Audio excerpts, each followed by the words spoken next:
Welcome, ladies and gentlemen, to another edition of Rolling with the Punches TV. We are on our second of 6 interviews for the Battle of the Badges, which will be held May 27th in Hemet, California at the Ramona Bowl. So, ladies and gentlemen, our co-host, myself, Jaime Ochoa, and our host, Dave Contreras, out of Fort Lauderdale, Florida, are here to bring these two fighters that will be fighting at the 154 weight limit, and they say it's going to be the fight of the night. We'll see. I'm looking forward. You got two young studs here getting ready to go at it. Dave, take it from here. Hey, guys, once again, welcome. And we, on behalf of Rolling with the Punches TV, we're grateful that you guys have agreed to come on our show. We're going to push this Battle of the Badges because we know that the money, that all the proceeds are going to great causes. And on behalf of on behalf of Rolling with the Punches TV, and on behalf of my family, and I know on behalf of Jaime's family, thank you for your service, gentlemen. And let's rock and roll. Let's get started. Let's do it. First question. Where are you guys training, and who's training you for this battle? Go ahead. Start with Kellen. Oh, with me. No. All right. Well, I'm training at Bobby's Boxing in Laguna Beach, and I'm training with my main coach is Mark Irwin, Mark the Shark. He's a bare knuckle professional boxer or fighter, actually. So I've been training with him for about 4 or 5 years. Wow. And we met at a UFC Aliso Viejo. He watched me spar one day and said, "I love the way you fight, but you get hit too much. Let me train you." And we've been good friends ever since. Taught me everything he knows and made me strong. Right on. And how about you, Jess? Hey, gentlemen. Good afternoon. Thanks for having me. I'm training out of San Pedro, California. I train at Dinamita Boxing Club. Oh, okay. With two brothers, Isaac and Ivan Zarate. All right, we know who they are. Very good, very good. So let me ask you this: as far as the Battle of the Badges, how did you guys find out about the Battle of the Badges? Did they come to you, or did you hear about it and then you said, "Hey, I want to be part of that"? Yeah, let me know. Start with Mr. Kramer here. Well, sir, with Battle of the Badges, it was just a word of mouth thing, and coming up as a young cop, I used to get a lot of use of the force, and they're like, "Hey, maybe we should redirect some of this energy," because I just didn't know how to talk to people back then. And I started learning through boxing just different skills and meeting all kinds of people. And Battle of the Badge, Police Firefighter Olympics came up, and one day I just said, "You know what? Let me try it." And I approached my coach Mark and said, "Hey, would you be interested in cornering me?" And said, "Let's go." And from there, we've done six fights. We're 5-1 and former middleweight champion. And we've done a lot in this sport, and we love your events. We love the charities. It's going to be a great night. I can already tell. Go ahead, Dave. Go ahead, Jesse. Tell us about yourself. How did you find out about it? And I think you fought 3 fights so far. What's your record? Mm-hmm. So my record is to have 2 wins, 1 loss. As far as the Battle of the Badges event, I heard about the events, I'd say maybe 10 years ago or so. Mm-hmm. I was a kid training out of Cops for Kids in communities. Oh, wow. Out of the AMR gym in Hemet. And I didn't really know much about the sport. So Jeff Penn and the staff there invited, all the youth to an event at Agua Caliente Casino. Yes. And, I helped with passing out waters to the fighters and, throwing shirts into the crowd. So that type of exposure kind of excites you. And I say, maybe one day if I do pursue my career in law enforcement, I can, hopefully participate in an event like this and do what, these fine men and women do and come full circle now. I have the privilege of fighting on this event. So it's pretty exciting. So you started with Cops for Kids. Now you're a cop helping the kids. So yeah. It's full circle. It's coming full circle, obviously thank God. And it's sometimes it feels a little surreal, but you just have to enjoy the moment. Absolutely. Hey, guys, so do you guys follow boxing today? Do you guys watch the boxing events? If so, who's your favorite fighter? We'll start off with you, Kellen. If you follow boxing, who's your favorite fighter today? Favorite fighter today, currently probably it's between Canelo and Triple G, and I think Triple G personally, I think he's won all of those fights. He's just Okay. a better technical boxer. He works behind his jab. He's got a powerful jab. I just love it. Did you get a chance to watch him against Murata last Saturday? Oh, just domination, just domination. Yeah. He's 40 years old. He turned 40 years old the night before that fight. Did you see age creeping in? Did you see any kinks in his armor? You know, as they say, age is just a number, and it's all about how you treat your body and how you're training. And no, there's no wear and tear. That guy can go, as long as he keeps up this pace and stays away from injuries, he can go till he's 60, 70 years old. I could see it. So he's a Tom Brady of boxing. Absolutely. The GOAT. Okay, we'll go back to that question at the end when we talk about Canelo and Triple G coming up, hopefully in September. Jesse, same question to you. I think current fighters, there's probably three I like to, follow or enjoy watching. And, like Kellen said, Canelo definitely. I like Virgil Ortiz Jr. There you go. And I like Gervonta Tank Davis. Okay, yeah. Now, let me ask you a question. Your fighting style, if you were going to compare it to one of those names that you just mentioned, who would you basically want to emulate? And because, you've seen these guys fight. Your fighting style, who does it emulate? We'll start off with you, Kellen. For me, Triple G, right? For me, I wish I was as good as Triple G, but I grew up being a brawler. That's okay. Like I said, my coach just said, "Hey, I love the way you fight. You're aggressive, but you get hit too much." Okay. And since then, we've kind of crafted into our own style. And now we're a brawler. Like, I'm a brawler, but I'm a technical brawler. I know how to move. I know how to work. My ring IQ is up there. I've got the experience, and I get hit a lot less these days. Okay. And from here, man, it looks like he got some giant hands too. So. They do all right. I appreciate it. Right. What about you, Jesse? Oh man, I wouldn't like to compare myself with those guys because they're on a whole different level. But if I had to pick the three, I'd say Virgil. Okay. Yeah. That's a good choice, Virgil. Dave and I, we had the pleasure of meeting Virgil at Robert Garcia's gym, and one thing about that kid, man, his work ethic. Is outstanding, and that's you guys both chose some excellent fighters, so that just tells us, Dave, that it's going to be some fireworks between these guys. So it's going to be a good fight. It's going to be definitely. I'm looking forward. And I'm trying to convince Dave to fly down from Florida that day to hopefully see the fight. Wow. Yeah, and I think. The more we do, we're going to do 6 episodes, right? So we got 6 different of I don't know, like 12 fights, but 6. You guys were one of the 6. I'm hoping that each one of them is just going to motivate Dave more to fly down. I'm excited to be. I'm going to be there, and I'm just excited about just seeing you guys go at it, man. You guys look like in great shape. You guys, man. It's going to be fireworks, man. I can tell you that just by looking at you guys, and I can tell your humbleness and respect that carries out, a lot too.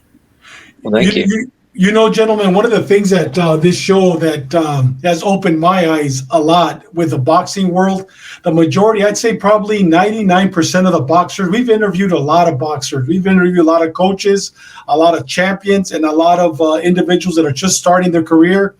99% of these young men, they're humble.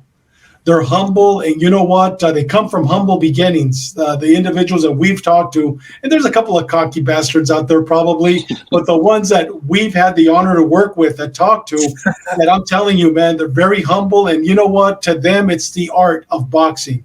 It's not only a sport, but it's the art, and they're very respectful individuals. And I see the same with both of you guys. I think, and I'll piggyback on what Jaime just said right now, that I think your fight's going to be outstanding. I'm looking forward. I'm going to hopefully fly down just to go see the fights, and I'll see a lot of my friends from San Diego once I'm there. But we're looking forward. It's going to be an outstanding fight, without a doubt. Indeed. We're fight number 5 for the 154-pound junior middleweight UCA championship. It's going to be fireworks.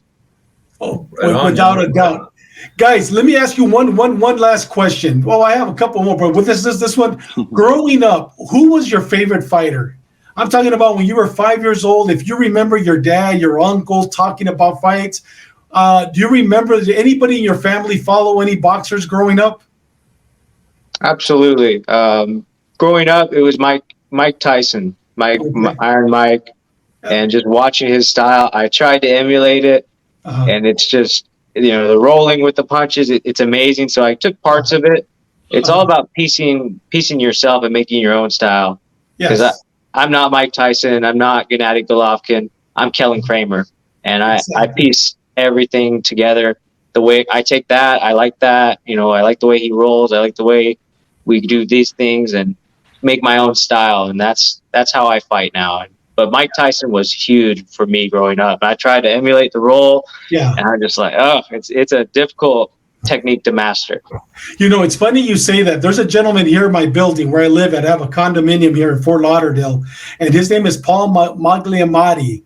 Paul Magliamati is a multimillionaire. He owns all the Bennigan's restaurants. He has over 150 franchises. He actually came on our show to talk about Gus D'Amato. He actually trained when he was a little boy. Paul is 69 years old now, but when he was a little boy, when he was younger, not a little boy, when he was younger, he trained under Gus D'Amato.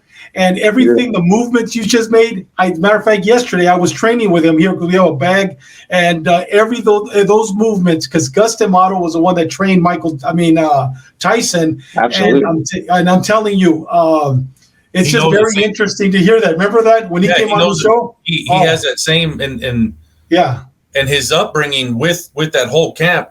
Yes. The man's looks like 49, 50 years old.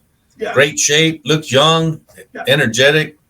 It kept them young. Hey, Dave, we forgot to ask him, man. Who they representing? Oh, it's right here. We got LAPD. They got to plug in their departments. Let's start with Jesse. Yeah. So I'm representing the LAPD Harbor Division. And you, Kellen? And I'm representing the Bell Gardens Police Department. Right on. Let's say, hey, Jesse. But now, going back to your question, who was your fighter? Your parents' fighter? Who was a fighter when you were a little kid that everybody would talk about in the house? So there was two, and it was mostly my dad who would always, or my dad's actually the one who introduced me to the sport of boxing. Mm-hmm. And I know that the two words he'd always throw around and would show me clips of where number one was Julio Cesar Chavez. Yes.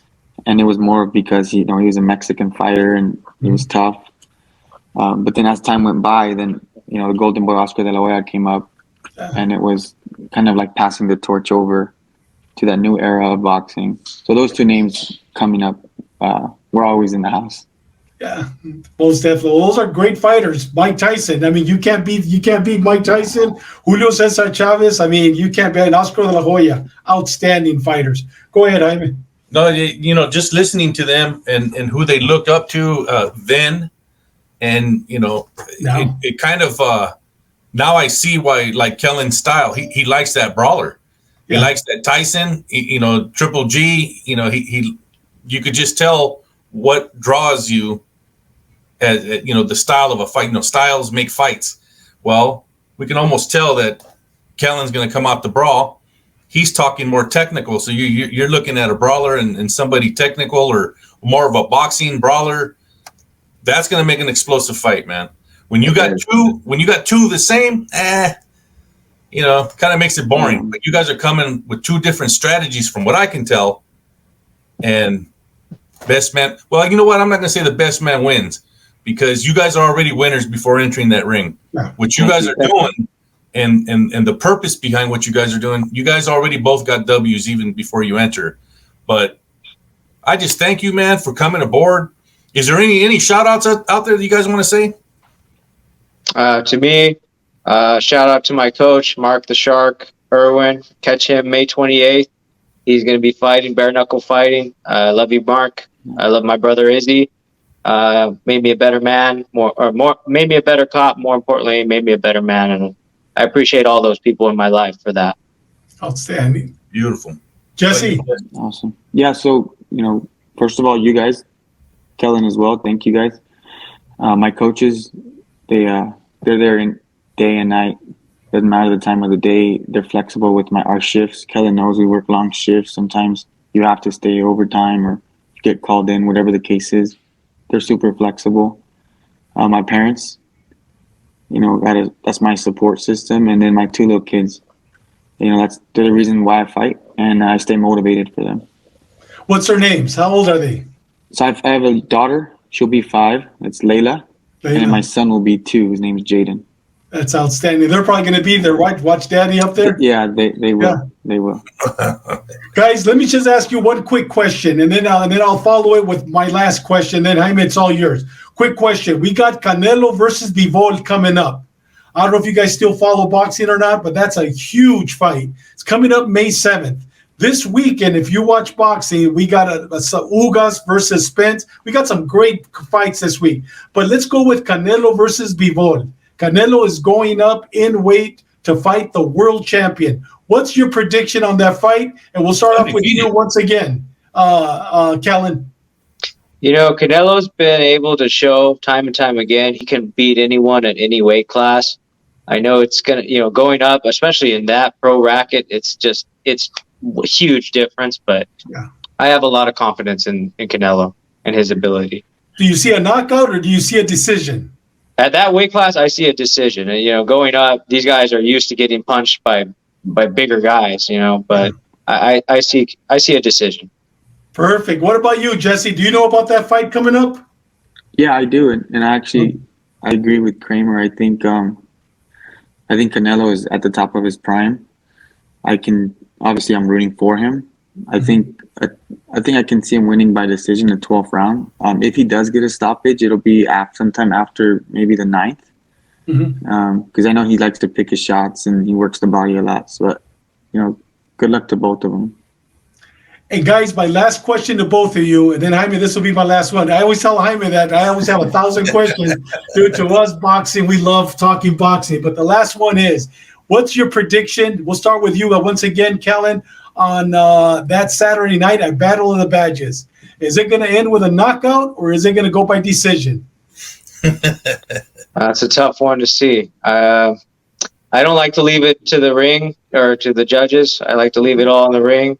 Okay. We're going to give it everything we've got, and we'll see what happens. I'm not going to say for that. I can't say. Well, you just did. You're not going to leave it to the judges. You just said it, but it's cool. Jesse, what about you? You're being humble, both of you guys. Yeah, I don't like to make predictions because it's boxing. One punch can end it. Yeah.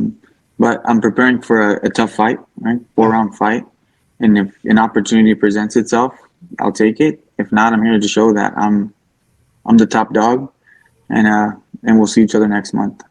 Outstanding. Go ahead, Jaime. It's all yours. So my last question is this. This organization, the Cops for Kids and the Battle of the Badges and Jeff Penn and his whole crew, it's amazing when all these people are coming together, to make this happen, the sponsors and all this. In your opinion, being on the streets, do you see programs like this actually benefiting? Obviously you do, because you wouldn't be here doing this, but do you see how many kids are actually taken off the streets, put into gyms, and changing their lives? Do you personally see that yourself on the streets? Because you guys are on the streets. Let's start with Kellen. What do you think? 100%. Programs just like these, I was a kid on a different path when growing up, and it wasn't necessarily boxing, but it was Explorers. I joined that and changed my life. I met my best friend, and from there, I got a career. I got drive. I learned all these things. So kids need things that motivate them for the positive, because otherwise they go towards the negative, because what else is there? And so events like these, if we can inspire anyone to, just pick up a glove and just try that, this is all worth it. This is all worth everything. Amen. How about you, Jess? Yeah, I think it's a great opportunity. It's definitely a start. It gets the kid, like you said, out of the street in the gym. And from what I can remember being, at Cops for Kids, we're surrounded by, medics or former military men or law enforcement. And although they're busy working, you being there around them motivates you on its own. And so when you start engaging with them and you pick their brain a bit, it kind of sets you on a narrower path, or makes you remember what you're looking forward to, when you get out of school or when you're out being a knucklehead. And even now to present day, when I train in San Pedro, there's the older individuals that come in who have already graduated but aren't necessarily so sure what to do, with their life, and they'll pick my brain, or they'll be surprised that I'm a cop. And so it's pretty, like I said earlier, it's bittersweet because you got the young kids, but there's also adults that, believe it or not, still need that guidance. So you guys are both passing it forward, man. And that's what's great about what you guys do. And you know what? We can't wait to see you guys on the 27th. Everybody out there listening, follow their Instagrams, follow their Facebooks, and we ask you to please, once this video is done, forward it to all your contacts. Tell them to subscribe to Rolling with the Punches. It helps us help you, and we all grow together. And, that's what we're about. We're all helping, and it's a big network and family. Shout out again to Jeff Penn and everybody. Looking forward to the 27th. Guys, be safe. God bless. Happy Easter, man. Happy Easter. Be safe and watch your six, gentlemen. God bless you. God bless you. Nice to meet you. Thank you.